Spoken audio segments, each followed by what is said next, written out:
and I'm working as a marketing executive. मुझे से पूछना था कि मैंने सुना है one of my Muslim friends से कि आफ्टर डेथ सारे मुस्लिम्स जो है वो हेवन में जाते हैं and whoever is non-Muslim will go to hell. So I wanted a clarification on this point कि हर एक की आफ्टर डेथ जो डिसाइड होता है वो अपने कर्म पर होता है. तो मुझे इस बात के ऊपर क्लैरिफिकेशन चाहिए थे कि why all Muslim will go to heaven and non-Muslim will go to hell. If at all we do good deeds, like if non-Muslim also does good deeds, why they will go to hell? बहन ने अच्छा सवाल पूछा है कि उनकी एक सहेली ने कहा कि मुसलमान आखिरत में जन्नत में जाएंगे, गैर मुस्लिम दोज़ख में जाएंगे.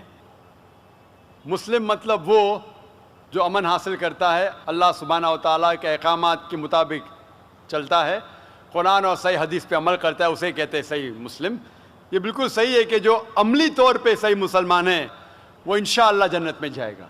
लेकिन आपका सवाल था कि जो गैर मुस्लिम अच्छे अमाल करते हैं वो क्यों नहीं जन्नत में जाएंगे.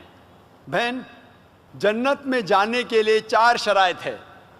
जब मैं मेरा 10th स्टैंडर्ड पास किया, मैं सेंट पीटर्स स्कूल से फारिग हूँ, जब मैं ICSE में था 10वीं में, मेरे एग्जामिनेशन में 6 कंपलसरी सब्जेक्ट्स थे. English, mathematics, science, geography, history, Hindi, 6 subjects compulsory. 6 subjects में पास होना कंपलसरी है. इसी तरीके से इंसान को जन्नत में जाने के लिए 4 शराइत है. ये लिखा है सूरह अल असर में, सूरा नंबर 103 आयत नंबर 1, 2, 3, जिसमें अल्लाह ताला फरमाते वल अस्र इन्नल इंसान लफी खुस्र इल्ला लज़ीना आमनू व आमिलु सॉलिहाति व तवासौ बिल हक़्क़ व तवासौ बिस सब्र. अल्लाह सुब्हानहू व तआला कसम खा रहे हैं वक्त की, असर की. बेशक इंसान खसारे में है. सिर्फ वो लोग जो 4 चीज़ में सफलता पाते हैं वो लोग खसारे में नहीं हैं. और ये 4 चीज़ें ईमान, अमल सॉलिहात, व तवासौ बिल हक़्क़ व तवासौ बिस सब्र. जिस तरीके से मुझे 10th स्टैंडर्ड पास करने के लिए 6 सब्जेक्ट्स में पास होना कंपलसरी है. मिसाल के तौर पे अगर मुझे mathematics, English, history, geography, science में 99% मार्क्स मिलते हैं, 99%, और हिंदी में सिर्फ मुझे 10% मिलते हैं एंड पासिंग मार्क्स इज 40%. पास होने के लिए 40 मार्क्स की ज़रूरत है. अगर एक सब्जेक्ट में, हिंदी में, मुझे 10% मार्क्स मिलते हैं और बाकी 5 सब्जेक्ट में 99% मार्क्स मिलते हैं, क्या मैं 10th स्टैंडर्ड पास करूंगा कि नहीं? बहन, मैं आपसे पूछना चाहता हूं, क्या मैं 10th स्टैंडर्ड में सफलता पाऊंगा कि नहीं?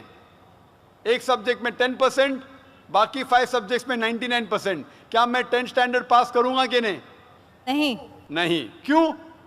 क्योंकि मुझे हिंदी में 10% मार्क्स मिले, भले 99 मिले, बाकी 5 सब्जेक्ट हिंदी में 10 फेल.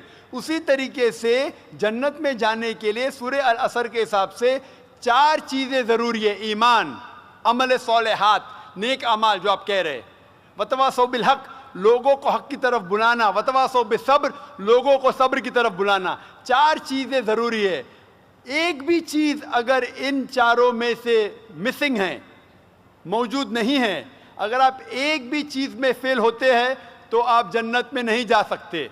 अगर आप कहते हैं कि आप अच्छे इंसान हैं, आमाल में आप बहुत अच्छे अमाल करते हैं, मान लो आपको 99 मार्क्स मिले अमाल में, 99, लेकिन ईमान में तो आप फेल है.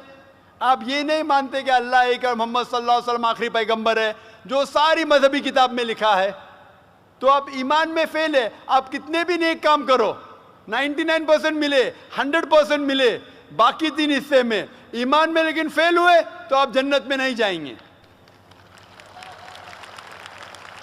इसी तरीके से अगर कोई इंसान नाम का मुसलमान है, नाम का मुसलमान है, अच्छे अमाल नहीं करता है, नेक अमाल नहीं करता है, वतवासौ बिल हक़, दावत नहीं देता है, लोग को हक के राह पे नहीं बुलाता है, या लोग को सब्र की तरफ नहीं बुलाता है, सिर्फ नाम का मुसलमान है, मोहम्मद, सुल्तान, जाकिर, अब्दुल्ला, तो वो जन्नत में नहीं जाएगा. उसे जन्नत में जाने के लिए ईमान, अमल सॉलिहात, वतवासौ बिल हक वतवासौ बिस्सब्र, चारों चीज की जरूरत है। इसीलिए आप अमाल कितने भी अच्छे हैं, अगर ईमान नहीं है कि अल्लाह एक है और अल्लाह के अलावा किसी की इबादत नहीं करना चाहिए, और ईमान नहीं है कि मोहम्मद सल्लल्लाहु अलैहि वसल्लम आखिरी पैगंबर है, तो आप जन्नत में कभी भी नहीं जाएंगे। बहन, क्या आप मेरे जवाब से सहमत है?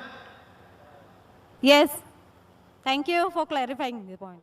You're most welcome.